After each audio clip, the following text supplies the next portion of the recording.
స్కూల్లోనే మొదలవుతుంది.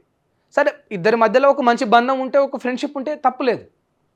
కానీ అది అంతకు మించి వెళ్ళినప్పుడే సమస్య ఏర్పడుతుంది. అంతకు మించి ఇంకా దూరం పోయినప్పుడే అక్కడ ప్రాబ్లం క్రియేట్ అవుతుంది. అందుకే అవేర్ చేయండి, ఎడ్యుకేషన్ సిస్టంలో అవేర్ చేయండి.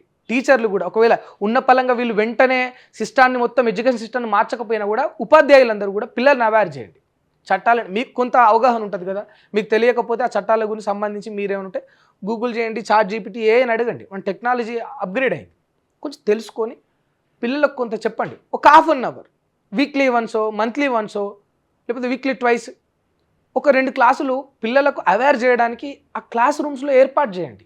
తల్లిదండ్రులు కూడా ఒక ½ అన్ అవర్ పిల్లలు స్కూల్కి పోయి రాగానో, కాలేజీకి పోయి రాగానో ఒక 10 మినిట్స్ వాళ్ళతో కూర్చొని చర్చించండి. చెప్పండి వాళ్ళకి మంచి ఏంటి, చెడు ఏంటి అనేది బోధించండి.